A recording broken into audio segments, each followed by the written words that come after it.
the UFC had just announced the White House card. And I'm going to lie to you guys, when Dana White was talking about this prior to announcing it, he said it was going to be 6, 7 title fights. And it was 2 title fights. Now, let's talk about the fights, okay? The main event is Justin Gaethje taking on Ilia Topuria. I like that fight. I think it's a great fight.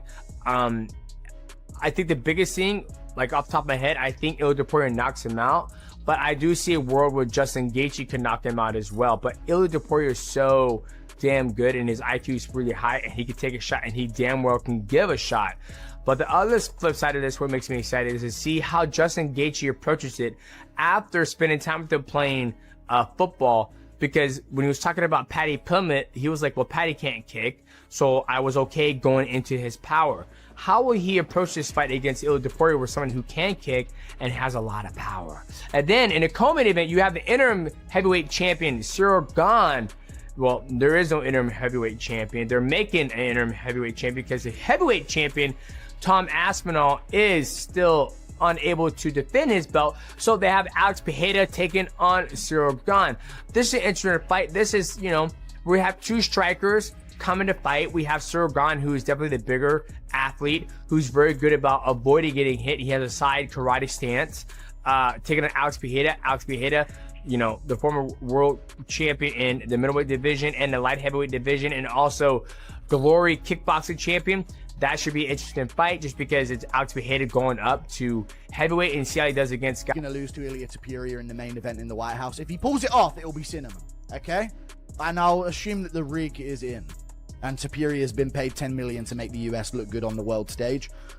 Because Gaethje, he's the All-American. He's red, white, he bleeds red, white, and blue, brother.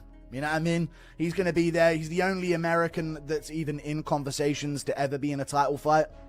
Unless they did Yan O'Malley too. Which people would still complain about, by the way, but it's the only See, maybe I'm being a sourpuss Sally. Maybe I'm just being a bit of a pessimist. But the UFC's White House card was just announced, and for what we were promised, this is a massive letdown. And I'm gonna explain why this had every opportunity to bring the UFC back to prominence, to stake their claim once again as the combat sports outlet across boxing, MMA, and everything in between. And they fumbled it. Not because they had to, not because there was no other way to do it, but because the UFC is in a place right now where this is the product. And I guess there is no fighting it anymore. You just have to get used to it. What do I mean? The breakdown. Let's go. Let's contextualize this, right? For the last however many months, Dana White, who sat down with me, who sat down with other people, who had talked about the UFC White House card, had essentially said that this would be like the UFC Sphere on steroids, right? UFC Freedom 250 is what they're calling it. And yeah, you know, if you mention steroids in a UFC card, how do you not have Jon Jones involved? We'll get to that in a second. But Dana and the entire UFC and the teases that have come from being this, you know, insane, massive card, putting it together, how it was going to blow everything out of the water, it was going to be badass and all this. The hype around this has been ridiculous. And it's given you a sense of like, oh man, something big is coming. Something, you know, along the lines of a UFC 100, 200, 300. Or like when, again, you know, Conor McGregor Habib was announced. Conor McGregor came back to the Donald Cerrone fight was announced. When Jorge Masvidal fought Nate Diaz for the BMF. When George St. Pierre came back at UFC 217, it had that kind of feel to it. And I think that's the biggest problem I have right now, was the hype did not match the delivery. This is like ordering Domino's pizza and somehow Little Caesars is delivered. You don't know how it got there. It's definitely not what you asked for. It's clearly not what you were promised, but it's pizza, so you'll eat it. This is kind of how I feel about the UFC White House card. But without further ado, here it is. Drum roll, please. Okay, UFC Freedom 250. And honestly, this isn't a bad card, okay? Because you have Ilia Topuria versus Justin Gaethje for the World Lightweight Championship. I have my problems there, but okay. Champion versus interim champion, do your deal. Then the co-main event, Alex Pereira versus Ciryl Gane for the interim heavyweight championship. Okay, Alex Pereira making his way up to heavyweight. We knew this was coming when he dropped the strap at 205. Ciryl Gane, I have my problems with it. We'll come back to it in a sec. All right, friends, big breaking news on this Saturday, March 7th. UFC 326 is actually happening as I'm recording this right now, but at approximately 10 p.m. Eastern time, our long international nightmare came to an end. Why? Because the UFC finally announced the White House card. They're calling it UFC Freedom 250. Of course, July 4th will be the United States' 250th birthday.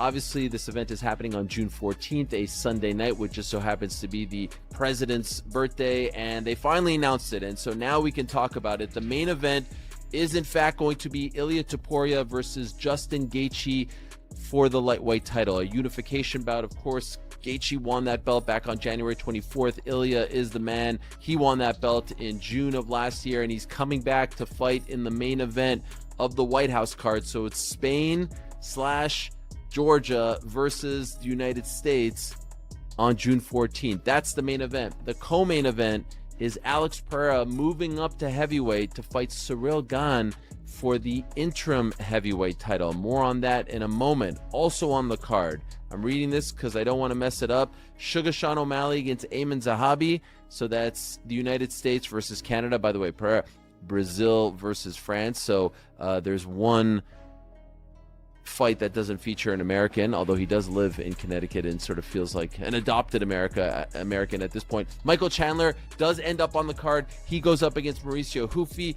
Bo Nickel versus Kyle Dawkins, America versus America, and Steve Garcia versus Diego Lopez. They love Diego Lopez. He's getting this opportunity after just getting a chance to fight for the belt. So in the end, as I told you, 6 fights, 2 title fights. It was not the 7 to 8 title fights as was initially promised. It's a marquee main event. I know that there are some people who are upset. I know that there are some people who are trying to say like, hey, this is a letdown. This is an incredible 6-fight card, and it was never going to be 7 to 8 title fights. That was never going to happen. That would screw up the rest of their schedule. Ilia Topuria coming back against Justin Gaethje is a massive, massive fight. It is a marquee fight.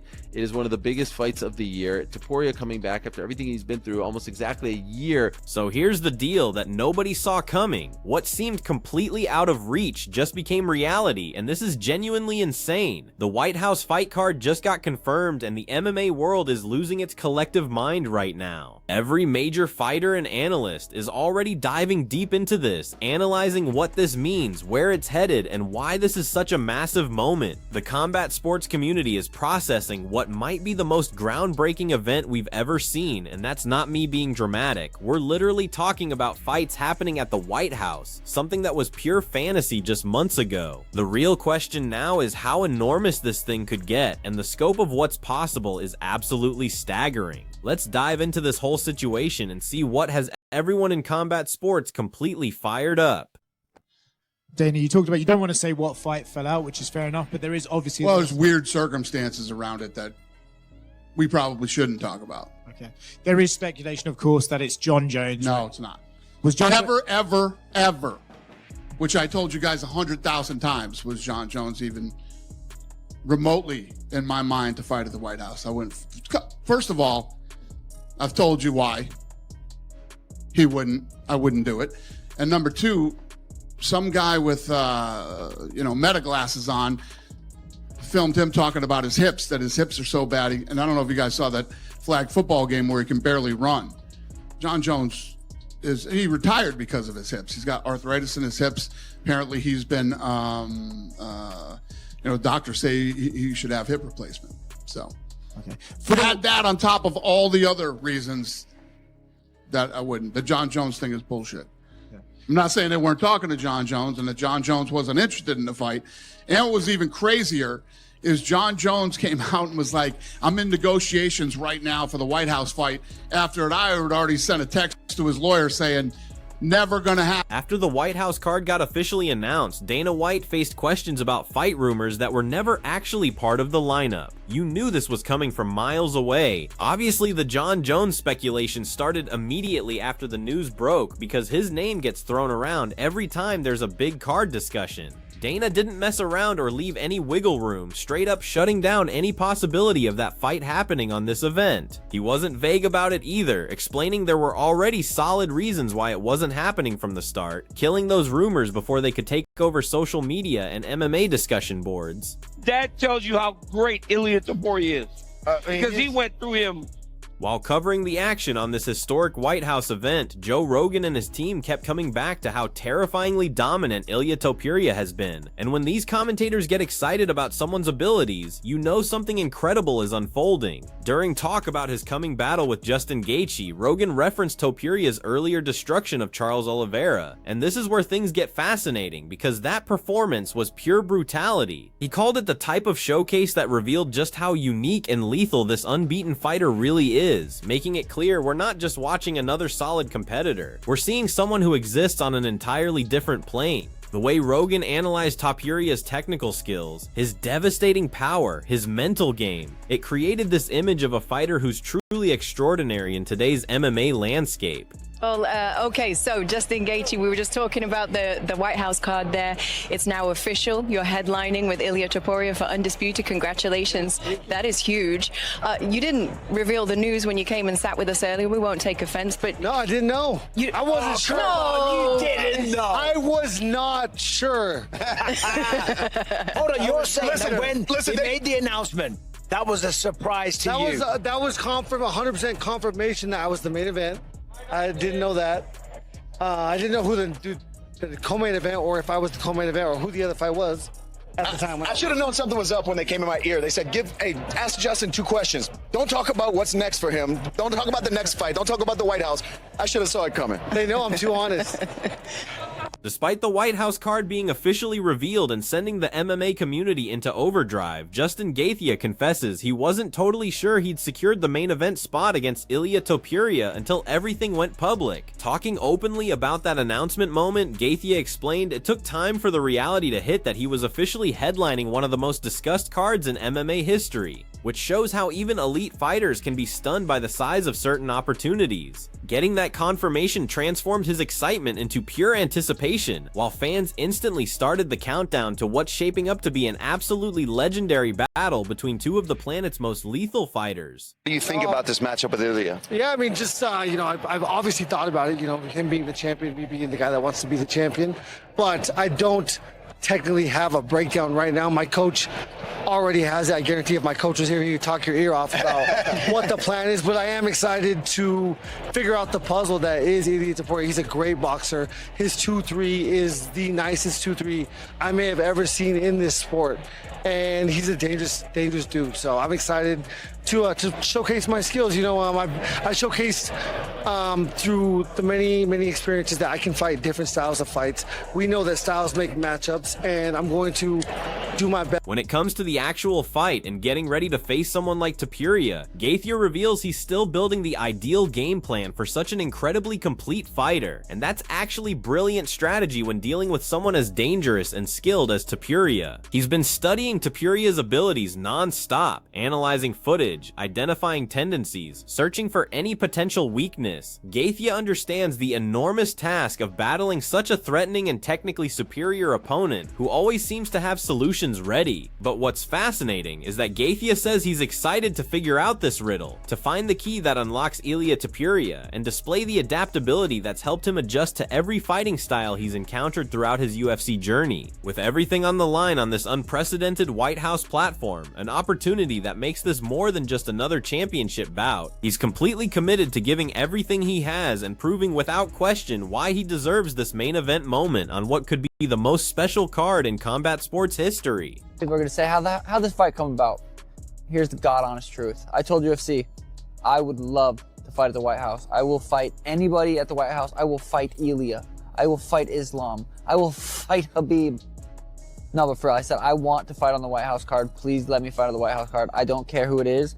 I want to be on there. I want the opportunity to, I fought at the Sphere, which is really cool. The White House, I think there's 6 fights on the White House card. There's me plus 11 other people that get to make the walk from the Oval Office. That's what they're saying. You walk from the Oval Office into the White House lawn, and it's it's honestly hard to even wrap your head around. It doesn't even feel like it's reality. once in a lifetime opportunity. America versus Canada. I'm pretty sure he's whooped their ass in hockey. Don't really watch it, but I heard that's true. But USA versus Canada, makes sense. I like it. I'm happy, I'm excited. 14 weeks, plenty of time. I'm pretty sure it's on a Sunday, June 14th. Is that Trump's birthday? Some shit? For Sean O'Malley, getting the chance to compete on the White House card was something he couldn't even consider turning down. Like, there wasn't a moment of hesitation when this opportunity came his way. The rising star made it totally obvious he didn't care about his opponent. Whether it was a top contender or someone coming off defeats, he simply wanted to perform on that legendary stage and participate in something people will discuss for generations. Picture this scenario: leaving the Oval Office and walking onto the White House lawn to fight professionally in MMA. O'Malley said he didn't care who it was, he just wanted on that card, and you can feel the raw enthusiasm when he discusses it. With only a select group of fighters getting to experience that lifetime opportunity, competing with a setting that symbolizes American authority and legacy, he acknowledges it's a moment that's almost impossible to fully comprehend, even for someone who's been in massive fights previously. For O'Malley, this isn't just another bout on his resume, and it's certainly not just another payday. It's a defining moment that could truly establish his legacy and secure his position in MMA history in ways that regular title defenses or contender fights simply never could. Oh, so I feel amazing. This is a great opportunity for me. I worked so hard for staying the big cards in UFC. Now UFC sending me the chance to fight the White House. And yeah, this is a great opportunity for my career, for the future. I tell for my family, my brothers, my friends, like, yeah, when I stay in UFC, I fight in the great cards. After O'Malley's contagious enthusiasm for this card, Diego Lopez shares that same excitement about joining the White House event, and his viewpoint brings another dimension to why this card carries such weight. He describes it as an amazing chance that could truly alter his career path and support his family in ways other fights simply cannot, showing how much this opportunity means on a personal level that goes beyond competition and sport. For Lopez, being on this historic stage alongside some of the biggest names in the sport, fighters he's followed and analyzed for years, represents both an incredible honor and a real opportunity to make his mark in MMA history. To be remembered as someone who fought at the White House when the UFC created history. Taking on Justin Gaethje for the undisputed lightweight championship of the world. Also, I didn't expect this one. Alex Pereira, he's on the card. I expected that. I thought versus Jon Jones, but no. Jon Jones is not on the card. It is Alex Pereira taking on Cyril Gane, obviously from France, obviously just fought for the undisputed title against Tom Aspinall. Sadly, that fight ended because of the eye poke. But this is the world we're living in, and that is a crazy fight, man, because Pereira, Cyril Gane, two of the best kickboxers that we've seen in the UFC. Simple as that. So that is very interesting, and it's just a great fight. I mean, two big, powerful strikers. Pereira with the power, Gane with the movement, very, very light on the feet. Excited for that one. Michael Chandler's on the card. Who was he taking on? Maurizio Hufi? I think it was Hufi. Maurizio Hufi, I'm trying to remember. Ayman Zahabi back on there versus Sugar Sean O'Malley.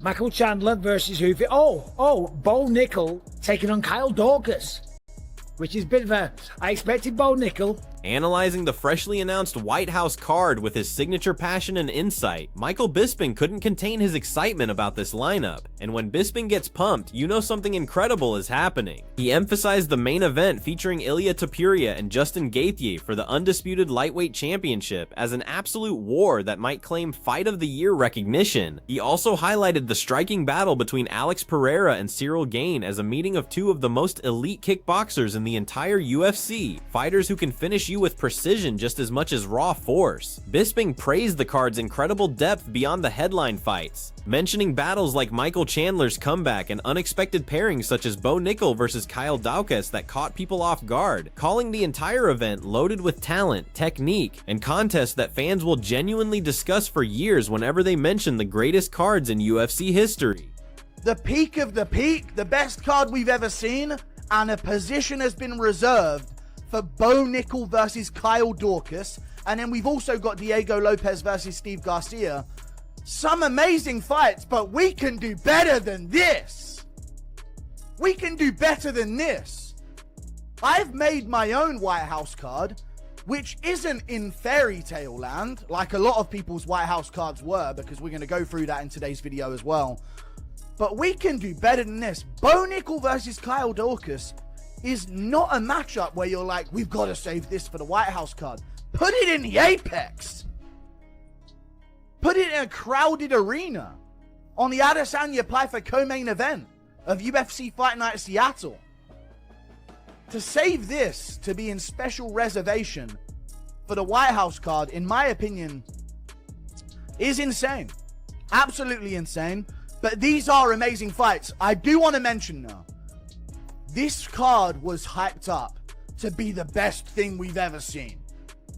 Many observers are calling the White House card the absolute pinnacle in terms of cultural significance and impact. MMA Guru shared his perspective on these matchups, offering his typically detailed and sometimes divisive analysis. While he complimented certain battles like Bo Nickel versus Kyle Daukaus and Lopez versus Steve Garcia as quality pairings that work from a competitive standpoint, he claimed some fights don't really require the White House setting to be valued, arguing they might actually stand out better on standard UFC fight nights where they could be featured attractions instead of getting lost in a loaded card.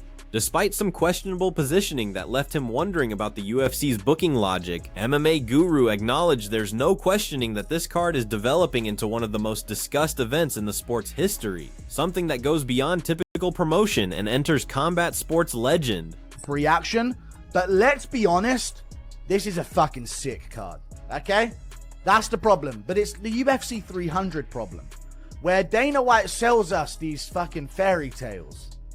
We're going to have 7 title fights on the card, we're hearing. At one point during the build-up of all of this White House card talk. 7 title fights? That must be why the UFC cards have been so shit recently. Like this one with Oliveira versus Holloway, which had a co-main event of Baralho versus Derrida. And for some reason, some of these other fights are on the main card. Oh wow, Font versus Rosas Jr. The pay-per-views have been suffering recently. And we haven't really had any stacked cards. Because we thought the UFC was holding out to just put all of the major matchups on this White House card. But, let's be honest, I'll get into that other stuff in a second and we'll trash it enough. Topuria versus Gaethje and Pereira versus Gane on the same night. Taking it even deeper with his typical straightforward style, MMA Guru describes the White House card as incredible regarding potential and star quality, but recognizes it has what he calls the classic UFC 300 issue: overblown expectations that don't always match the unrealistic hype built during promotion, with early rumors suggesting 7 championship fights and multiple huge battles like Ilia Topuria versus Gaethje and Alex Pereira versus Cyril Gane that had everyone excited. He observes that certain fights seem strangely positioned when you examine the card closely, making dedicated fans wonder if the UFC has been strategically saving some major matchups specifically for this historic event, instead of booking them when they made optimal competitive sense. Still, beyond these small complaints and the urge to overthink every booking choice, he acknowledges the pure star power and talent level on display makes it completely impossible not to feel genuinely pumped about what's going to unfold when these athletes enter the Octagon on the White House grounds.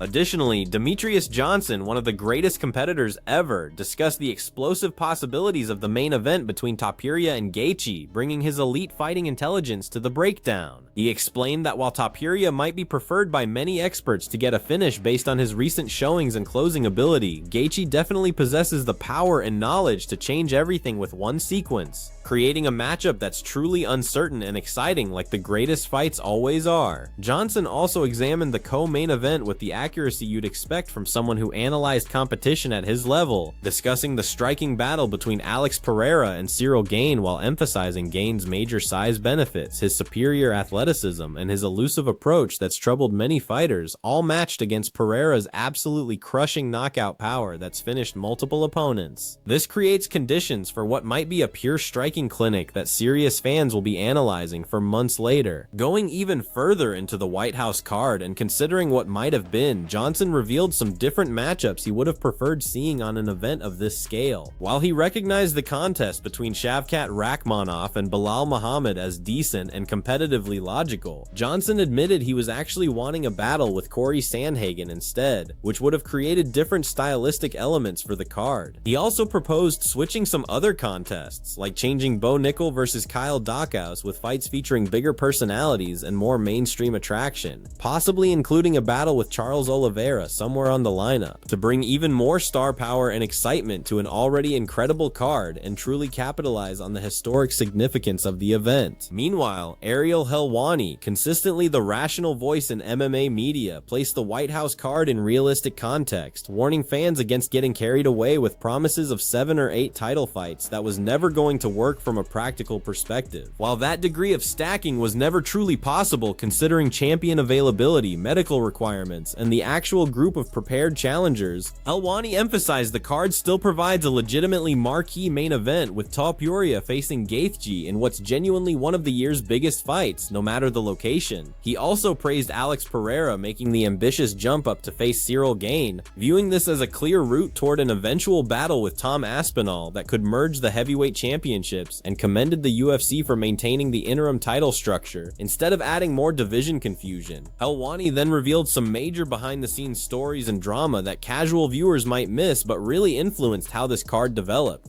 He mentioned that Michael Chandler finally secured his position after weeks of questions about his fighting plans, praised Bo Nickel as an outstanding addition whose presence makes total sense given his growing popularity, and described the Garcia vs. Lopez fight as an entertaining battle that should bring action despite not being the highest stakes matchup. Helwani also shared some incredible information that discussions for a potential Alex Pereira vs. Jon Jones super fight actually collapsed over money disputes between Jones and the UFC, revealing how close we came to something even more massive while showing how rapidly the Topuria vs. Gaethje fight materialized once serious talks started, demonstrating the UFC's remarkable capacity to secure major matchups when everyone involved wants to make things happen. What's your take on this completely historic White House card that has the entire combat sports community buzzing? Does it match the incredible hype that's been growing, or do you feel it didn't meet your massive expectations after all the rumors and speculation that were circulating? Share your opinions in the comments because I really want to hear what everyone thinks about these fights, and make sure to subscribe for all the newest updates, breaking stories, fighter conversations, and exclusive details from the MMA world as we keep covering every aspect of this unparalleled event.